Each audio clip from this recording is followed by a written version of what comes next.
Hello everyone, कैसे हैं आप सभी। होप उम्मीद आप सभी बहुत अच्छे होंगे। आपको जिस चीज़ का इंतज़ार था वो यहाँ पर है, दैट इज़ कि जो लोग कोच का सपना देखते हैं या फिर जो लोग कोच बनना चाहते हैं उनके लिए LNIP भी आपका डिप्लोमा करवाता है। साथ में ही आपको एक चीज़ बता दूं कि स्पोर्ट्स अथॉरिटी ऑफ इंडिया यानी कि साई जो है वो भी आपका Netaji Subhash national institute of sports, ठीक है, तो यहाँ पर भी आपका डिप्लोमा होता है, यानी कि हर गेम में आपको कोचिंग दी जाती है। क्या प्रोसेस है, जो लोग कोच बनना चाहते हैं उनके लिए ये वीडियो इम्पोर्टेंट है। किस तरीके से आपको फ़ीस भरनी है, किस तरीके से आपको फॉर्म भरना है और क्या क्राइटेरिया है, क्या आप कितने नेशनल खेले होने चाहिए, कितने आपको मार्क्स मिलेंगे, क्या रिटर्न में आएगा और कौन कौन सा सिलेबस है, क्या क्वेश्चन पूछे जाएंगे। वीडियो थोड़ी लंबी हो सकती है लेकिन पूरी कंप्लीट डिटेल वीडियो ये होने वाली है। इसके बाद आपको एक भी वीडियो देखने की ज़रूरत नहीं पड़ेगी। साथ में ही आपको अगर कोई भी इशू आता है तो मुझे डायरेक्ट इंस्टाग्राम पर मैसेज कर सकते हैं। डिस्क्रिप्शन में लिंक दे दूंगा इंस्टाग्राम का, वहाँ पर मुझे मैसेज कर सकते हैं। साथ में ही हमारा टेलीग्राम चैनल है जिससे आप जुड़ सकते हैं, क्योंकि उसमें मैं बहुत सारे आपके कम्पिटिटिव एग्ज़ाम के जितने भी रिलेटेड क्वेश्चन है सब डालता रहता हूँ। तो सबसे पहली चीज़ तो ये आपका कौन सा बैच होने वाला है, दैट इज़ ये आपका 59 नंबर का बैच होने वाला है। इससे पहले आपके 58 बैच ऑलरेडी निकाल चुका है आपके NIS की तरफ से। सबसे पहली चीज़ जो आपके इम्पोर्टेंट लिंक हैं इनको नोटिस कर लेना, दैट इज़ कि आपका जो साइट है ये है, इस पर ही आपके फॉर्म वगैरह जो भी है मैं डिस्क्रिप्शन में भी डाल दूंगा उसके फॉर्म, ठीक है। नेक्स्ट चीज़ आपकी स्टार्टिंग डिटेल देख लो। कल से स्टार्ट हो गए थे लेकिन मैं आज इसको थोड़ा सा अपलोड करने में थोड़ा समय लग गया मुझे। लास्ट डेट आपकी 18 अगस्त है, ये चीज़ याद रखना। तो इससे पहले पहले आपने फॉर्म भर लेना, क्योंकि फॉर्म भरने में समय भी लगता है कई बार, तो इसलिए अगर आपको हेल्पलाइन की ज़रूरत है तो ये आपकी हेल्पलाइन है, इस पर आप ईमेल कर सकते हैं, इस पर कॉल करके कुछ भी पूछ सकते हैं जो भी आपको परेशानी है या दिक्कत है। तो आइए बात करते हैं हमारे क्या फॉर्म है, किस तरीके से होने वाला है रिज़ल्ट। ये 4 पॉइंट बहुत इंपॉर्टेंट है, आपको जानने चाहिए। दैट इज़ पहला आपका ये है कि इस लिंक से आपको क्लिक करके फॉर्म भरना है और फॉर्म में आपको अपनी पूरी कंप्लीट डिटेल भरनी है। पेमेंट वगैरह सब इसी से हो जाएगी। कोई भी अगर इशू आता है तो ऊपर दिए गए नंबर से आप हेल्पलाइन नंबर से कॉल करके पूछ सकते हैं। तीसरी चीज़ ये बोल रहा है कि जितने भी आप डॉक्यूमेंट्स भरेंगे ऑनलाइन में वही आपके देखे जाएंगे। साथ में ही जब आपको बुलाया जाएगा ज्वाइनिंग के लिए तो आपकी वेरिफिकेशन होगी, तो आपके पास वो ओरिजिनल सर्टिफिकेट होने चाहिए।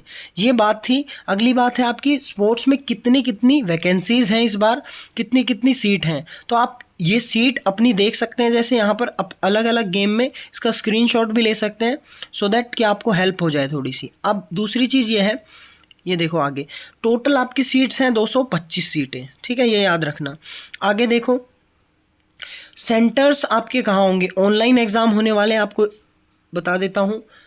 तो सेंटर्स कहाँ कहाँ होंगे। सेंटर्स यानी कि आप घर पे बैठ के एग्ज़ाम नहीं देंगे, आपको ऑनलाइन एग्ज़ाम होंगे। तो ये आपके कुछ सेंटर्स हैं जो आपके आसपास के एरिया के जो भी हैं उसमें आप अपना भर देना, प्रेफरेंस दे देना 1 2 3 4। पहले प्रेफरेंस पे ही आपको इसका मिल जाएगा जहाँ तक है, ठीक है। तो इसीलिए जल्दी से जल्दी फॉर्म भर देना। अगर आपका सेंटर एक दूर पड़ रहा है तो थोड़ा सा जल्दी करना है। अब इसमें कैटेगरी वाइज भी सिलेक्शन है। कैटेगरी यानी कि सबसे पहली कैटेगरी आती है आपकी A1 क्लास। जैसे आपके फर्स्ट AC सेकंड AC होते हैं ना, उसी तरीके से A1 कैटेगरी है जो सबसे अच्छी कैटेगरी है, यानी कि जिन्होंने इंडिया को रिप्रेजेंट किया है ओलंपिक्स में, सीनियर वर्ल्ड चैम्पियनशिप में, या फिर उन्होंने मेडल जीता है आपका किसी भी एशियन गेम्स या कॉमनवेल्थ गेम्स में, उनके पास खाली 12वीं होने से चल जाएगा। आगे देखो और क्या क्या कैटेगरीज़ के लिए अलग अलग दे रखा है, ठीक है। तो ये सारी चीज़ें हैं इनके लिए।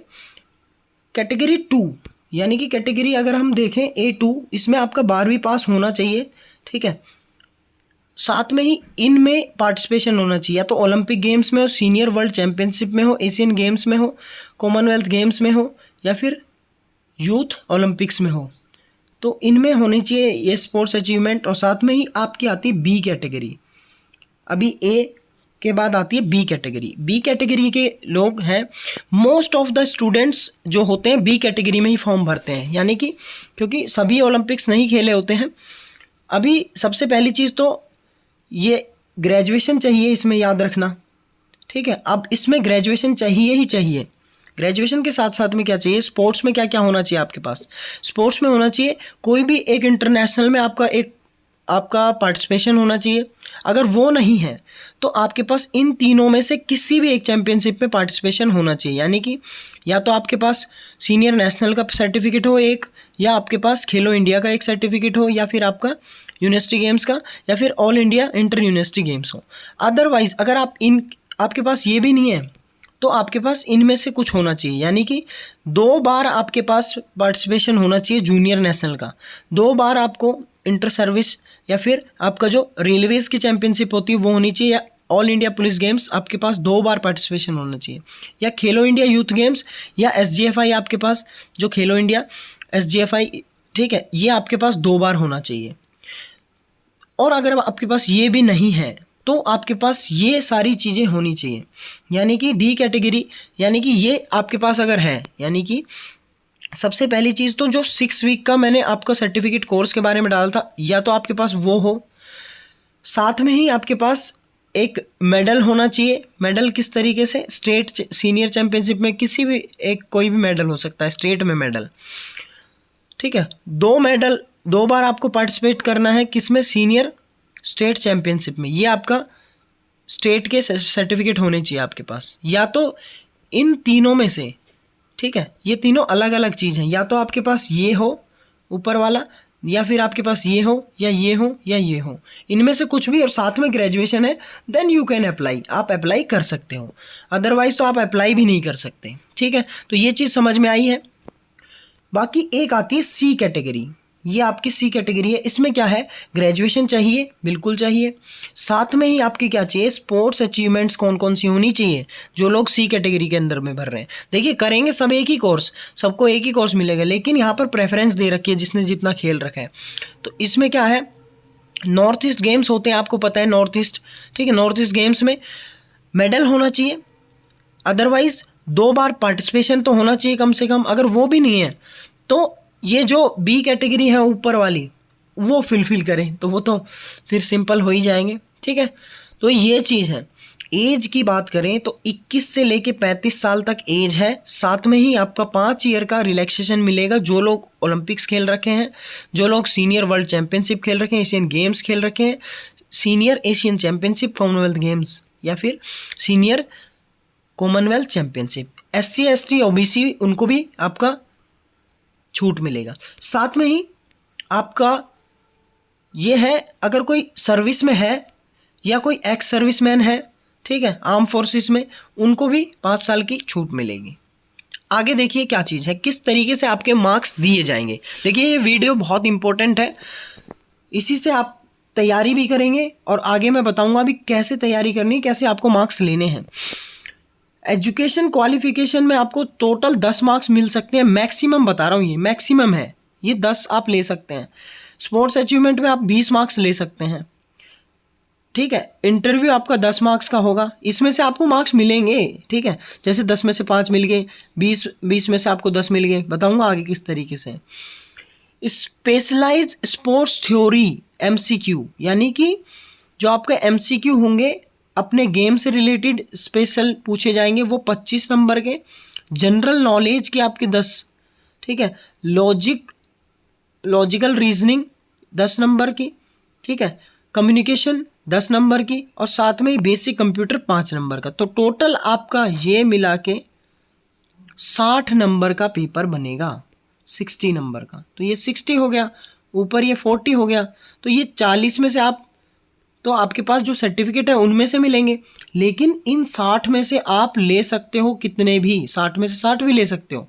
यहाँ पर तो पूरे नहीं ले सकते क्योंकि सब आप ओलंपिक नहीं खेले होंगे, आपने PhD नहीं करी होगी, ठीक है। आगे देखो किस तरीके से बात करें, तो ये टोटल 100 मार्क्स में से आपकी कट ऑफ आएगी, ठीक है, दोनों का। अब मैं बताता हूँ आगे क्या चीज़ है। और जो लोग ऑनलाइन एग्ज़ाम होंगे, ये 60 नंबर का जो आपका ऑनलाइन एग्ज़ाम होगा ना, बताऊँगा क्या क्या आएगा उसमें वो, और साथ में ही उसके बाद में अगर जो शॉर्ट लिस्ट हो जाते हैं उनके बाद उनका फिजिकल होगा, मेडिकल होगा, उनको मेडिकल के लिए जाना पड़ेगा, फिजिकल के लिए जाना पड़ेगा। अब देखो मार्क्स कितने मिल सकते हैं, 10 नंबर में बता रहा था ना, मैक्सिमम 10 मिल सकते हैं। ये मैक्सिमम 10 मिल सकते हैं अगर आपने PhD कर रखी है तो, ठीक है, फिजिकल एजुकेशन और स्पोर्ट्स में, या MPhil कर रखी है। अगर आपने MP.Ed कर रखी है तो आपको 5 नंबर मिलेंगे, ठीक है। अगर आपने BP.Ed कर रखी है, ठीक है, और पोस्ट ग्रेजुएशन कर रखी है किसी भी और फील्ड में फिजिकल एजुकेशन को छोड़ के, तो आपको 3 नंबर मिलेंगे। यानी कि MP.Ed के अलावा और कोई मास्टर डिग्री कर रखी है तो उसमें 3 ही नंबर मिलेंगे, और MP.Ed कर रखी है तो 5 नंबर मिलेंगे। तो ये टोटल 10 नंबर आपको मिल सकते हैं अगर आपने PhD करी है, लेकिन आपको शायद 3 या 5 नंबर मिलेंगे अगर आपने कर रखी है जिस हिसाब से। तो और ये नहीं है कि ये 3 भी जोड़ दूंगा, 5 भी जोड़ दूंगा, 8 हो जाएंगे, ये तो ऐसा नहीं है, एक हाईएस्ट जुड़ेगा कोई भी। आगे देखो मेडल विनर्स, यानी कि जो लोग भी आपके पार्टिसिपेशन कर चुके हैं ओलंपिक्स में, मेडल विनर है सीनियर वर्ल्ड चैंपियनशिप में, या गोल्ड मेडल है एशियन गेम्स या कॉमनवेल्थ गेम्स, उनको मिल जाएंगे सीधे सीधे 20 मार्क्स स्पोर्ट्स में, ठीक है। अगर जो लोग इन सारी चैंपियनशिप को खेले हुए हैं, ठीक है, या फिर इनमें जो मेडल्स हैं उनको मिलेंगे 15 नंबर। उसके बाद आता है तीसरा, जो लोग भी इनमें पार्टिसिपेट करते हैं उनको मिलेंगे 10 नंबर, ठीक है। तो आप में से होपफुली होंगे बहुत सारे, ठीक है।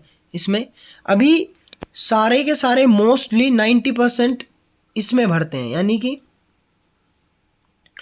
इसमें आपका ऑल इंडिया यूनिवर्सिटी भी आ जाता है, जूनियर यूथ गेम्स वगैरह सारे आ जाते हैं, ठीक है। तो ये सारे देख लो, इसमें 5 नंबर मिलेंगे आपको, ठीक है। तो आपको स्पोर्ट्स में मिलेंगे 5 नंबर, ठीक है, और उसमें मिल जाएंगे लगभग 5 नंबर, तो 10 नंबर ही आपको मिल पाएंगे 40 में से, याद रखना। बाकी आपको खींचने हैं सारे रिटर्न में, ठीक है। किसी को 50 भी मिल सकते हैं रिटर्न में, किसी को 60 भी आ सकते हैं रिटर्न में। तो रिटर्न आपको किस तरीके से क्लियर करना है वो भी मैं आपको बताऊंगा। आगे देखो सिलेबस क्या है।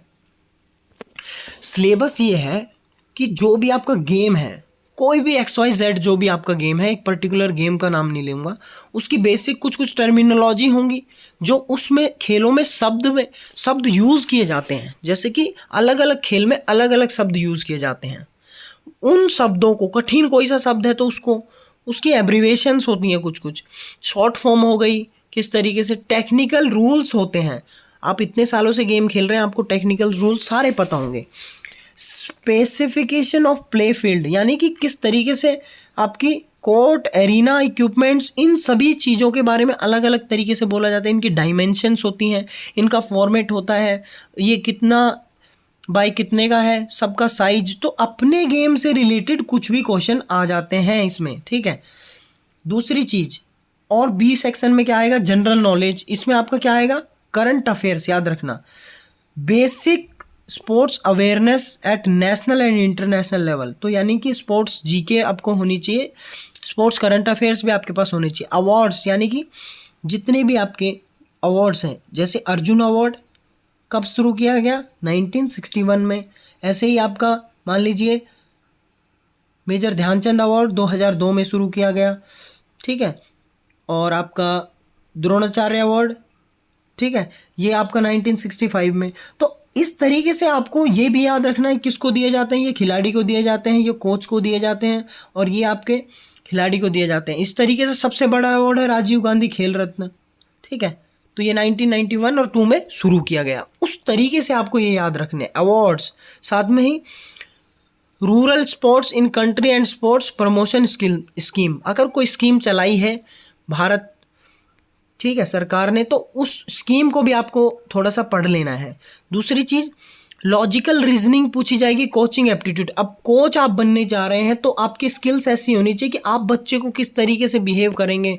कोई अगर बच्चा शरारत कर रहे हैं तो उसको किस तरीके से आप हैंडल करेंगे, कैसे आपका बिहेवियर हो, क्या आपको उसको मारेंगे, पीटेंगे, या उसको समझाएंगे प्यार से। तो ये नॉर्मल से आपके लॉजिकल क्वेश्चन आएंगे कोचिंग एप्टीट्यूड से। तो लेकिन लॉजिकल रीजनिंग में तो ये आपको जैसे कि नॉर्मल से आ सकते हैं, कोई भी एक वीडियो देख लेना लॉजिकल रीजनिंग की, सिंपल से सिंपल देखना 10वीं से 12वीं तक की बहुत सिंपल इजी लैंग्वेज में, एक के बाद 2 आ रहा है, ये 3 आ रहा है, यहाँ पे कोई गैप आ गया तो अगला वर्ड क्या हो, अगला 5 6 आ गया तो अगला वर्ड आपको पता है एक के बाद 2 3, अब यहाँ पे 4 आएगा। तो इस तरीके से नॉर्मल से आपके आएंगे, ज़्यादा इतने हार्ड भी नहीं आएंगे। ये चीज़ है। न्यूमेरिकल आ सकते हैं नंबर, जो अभी मैंने बताया। रिलेशनशिप आ सकते हैं कि इसका भाई उसकी बहन, भाई का क्या लगा, उस तरीके से, ठीक है। सीक्वेंशियल आ सकते हैं, ये इधर बैठा है वो उधर बैठा है तो इसके सामने बैठेगा तो किस तरीके से है, ये चीज़ आ सकती है, ठीक है। डायग्राम आ सकते हैं, रीजनिंग पैटर्न आ सकता है किसी भी तरीके से, और साथ में ही कोई भी एक सिचुएशन दे देंगे उसको प्रॉब्लम सॉल्विंग के लिए आ सकता है। लैंग्वेज और इसमें ग्रामर का नॉर्मल पूछ लेंगे, एक कॉम्प्रिहेंसिव, यानी कि एक आपको एक पैराग्राफ दे देंगे, उसमें से 5 क्वेश्चन दे देंगे, उस पैराग्राफ में से ही छांट के आपको 5 क्वेश्चन लिखने हैं। अगर दिमाग लगाओगे अच्छे से इजीली कर दोगे इसको। सिनोनिम्स और एंटोनिम्स, ठीक है, यानी कि विलोम शब्द वगैरह, ये सारे चीज़ें।